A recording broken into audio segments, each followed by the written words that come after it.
प्यारे बहनों और भाइयों, मेरा नमस्कार स्वीकारो। देखिए, आज हम आपके लिए बता रहे हैं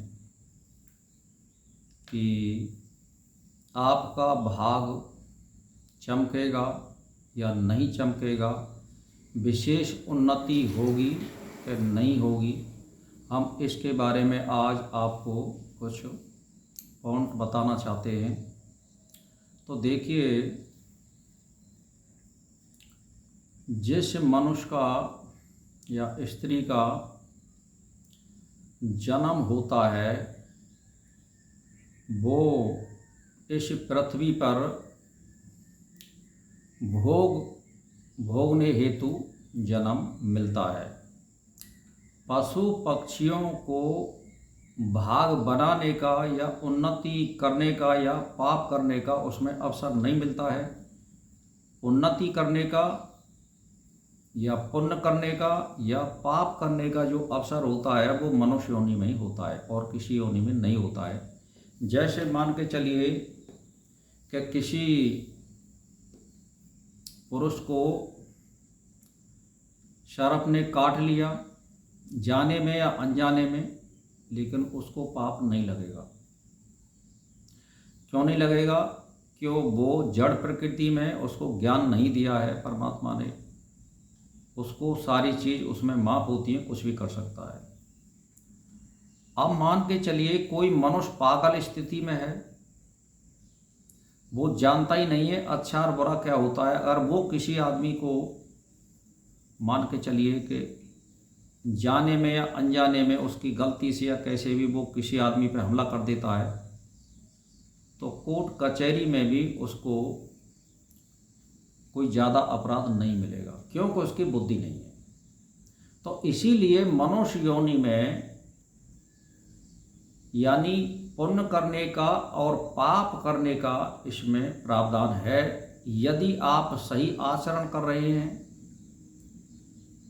और आप मन से कर्म से या बुद्धि के द्वारा या मन के द्वारा किसी आदमी को पाप करने के लिए प्रेरित भी नहीं कर रहे हैं और ना किसी को सलाह दे रहे हैं, ना वो खुद भी कर रहा है पाप, तो उस आदमी को पाप नहीं लगेगा।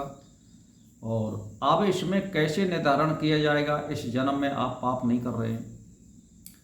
कि भाई देखिए, हमारे जो शास्त्रों में दे रखा है वो ये दे रखा है कि किसी प्राणी को दुख नहीं देना, या जो असहाय आदमी है उनको सहायता करना, जो भोग योनि है उनके लिए हमें सहायता करना। जैसे कुत्ता का जन्म मिल गया तो हमारा फर्ज है कि हम उसके लिए आधी रोटी या एक रोटी गेरें, चिड़ियों को चुगा गेरें, इनके लिए पानी की व्यवस्था करें। जो मनुष्य योनि में अपाज हैं, विकलांग हैं, हमें उनकी सहायता करनी चाहिए। और जिसने हमको जन्म दिया है उसका हम ध्यान और स्मरण करें, और हम अपनी वाणी से या अपने हाथों से या पैरों से हम किसी आदमी का, कहने का मेरा मतलब ये है कि कोई गलत काम ना करें। जैसे हम जा रहे हैं कोई गलत काम करने के लिए, कोई पापों का भी पाप है, और हम किसी आदमी को हाथों से मार रहे हैं तो इन हाथों का दोष है। अगर मन से हम सोच रहे हैं तो हमारे मन का दोष है। हम आँखों से किसी आदमी को या स्त्री को गलत देख रहे हैं तो आँखों का दोष है। तो मेरा कहने का मतलब ये है, कानों से हम गलत बात सुन रहे हैं तो ये कानों का दोष है। इसीलिए इस जीवन में हमें अच्छे आचरण करने के लिए सभी चीज़ों पर संयम करना होगा, और परमात्मा को ध्यान चिंतन लगाने के लिए हमें योग का सहारा लेना पड़ेगा। और अष्टांग योग में प्रवेश करके आदमी अपने खाने पे कंट्रोल करने के लिए हमें एक प्रक्रिया अपनानी पड़ेगी, जिसमें गीता में बहुत सी शिक्षाएं दी गई हैं खाना कंट्रोल करने के लिए। तो सात्विक खाना खाना चाहिए, कम खाना चाहिए और समय पर खाना चाहिए। तो इस तरह से आचरण करते हैं तो अगला भाग हमारा उत्तम और श्रेष्ठ जाएगा। अब मान के चलिए किसी आदमी ने पिछले जन्म में श्रेष्ठ आचरण किए हैं, तो ये निश्चित है एक विद्या है ज्योतिष, उसमें उस मनुष्य की या स्त्री की ये मालूम पड़ जाती है। कोई हजारों में से एक कुंडली ऐसी होती है जिसकी मालूम नहीं पड़ पाती है, क्योंकि वो अनायास या बलात् से वो आत्मा जन्म ले लेती है उल्लंघन करके। उसकी तो मैं नहीं कह सकता, लेकिन 80-85% जो है मालूम पड़ जाती है कि आपका भाग चमकेगा कि नहीं चमकेगा। कुंडली के माध्यम से ये मालूम पड़ जाता है और सटीक मालूम पड़ जाता है कि उन्नति होगी कि नहीं होगी। मान के चलिए उसमें दे रखा है कि धर्म त्रिकोण।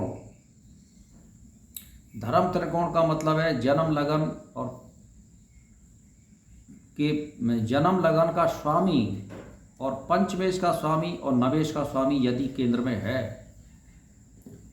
तो वो मनुष्य धर्म का आचरण करने वाला होगा, चाहे वो किसी पद पर हो। जैसे मैं आपके लिए उदाहरण दे दूं, मोदी जी, इनके धर्म के जो त्रिकोण के जो स्वामी हैं वो केंद्र में है। अब आती है बात, ये तो धर्म त्रिकोण हो गए। एक होता है ऐश्वर्य त्रिकोण। ऐश्वर्य त्रिकोण का मतलब होता है कि 10वें घर का स्वामी और द्वितीय घर का स्वामी और छठे घर का स्वामी यदि केंद्र में है तो मेरा कहने का मतलब ये धन और ऐश्वर्य उसको प्राप्त होगा, चाहे वो कैसे भी हो। इसमें पढ़े लिखे भी की भी कोई ज़रूरत नहीं, लेकिन धन उसको मिलेगा और वो किसी क्षेत्र में प्रवेश करेगा, वहाँ सफलता प्राप्त करेगा। जैसे मैं आपके लिए उदाहरण दे दूं, रतन टाटा की जो कुंडली है वो इसी प्रकार की है। अब आती है प्रकृति योग। प्रकृति योग का मतलब है 7वें भाव का स्वामी, एकादश भाव का स्वामी या पराक्रम भाव का यानी तीसरे भाव का स्वामी यदि केंद्र में है।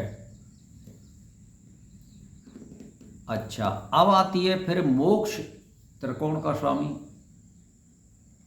तो ये प्रकृति जो योग बताया है ये क्या है? प्रकृति योग का मतलब होता है कि प्रकृति आपकी जहाँ भी उन्नति होगी वो अपने आप मोड़ देगी, आपको कोशिश नहीं करनी पड़ेगी, आपको आपते आप उस आदमी को मिला देगी। जैसे मैं आपके लिए बता दूं, प्रकृति योग का उदाहरण है, मोदी जी का भी उदाहरण ले लिए। प्रकृति योग का मतलब इन्होंने कोई चुनाव नहीं लड़ा था, इनको मुख्यमंत्री नियुक्त किया था, उसके बाद चुनाव लड़ा है। अब आती है मोक्ष त्रिकोण योग, यानी 4थे भाव का स्वामी, 8वें भाव का स्वामी और 12वें भाव का स्वामी यदि केंद्र में है तो वो आदमी मोक्ष की तरफ जाएगा और कर्म करेगा इसी प्रकार के, और वो त्याग में जिंदगी जीवन व्यतीत करेगा। अब आती है जन्म लगन का स्वामी, चंद्र लगन का स्वामी और सूर्य लगन का स्वामी केंद्र में है, वो भी मनुष्य अपनी सामान्य स्थिति प्राप्त करके पृथ्वी पर अच्छी उन्नति करने वाला होता है। ये तो मैंने केंद्र त्रिकोण योग आपके लिए 5 बता दिए। अब मैं कल आपके लिए केंद्र त्रिकोण योग के बारे में बताऊंगा कि उसमें अगर वो भी हैं तो उन्नति कैसे करेगा। अगर ये मेरी गारंटी है, इनमें से एक भी अगर किसी आदमी का होगा मुख्य त्रिकोण को छोड़ करके, तो वो इस पृथ्वी पर उन्नति करने वाला होगा। 101 ये सत्य बात है। चाहे वो कैसे भी ले रहा है लेकिन उस पर धन आएगा, मान सम्मान मिलेगा उसको। तो भाई और बहनों, मेरा इसी के साथ नमस्कार स्वीकार हो।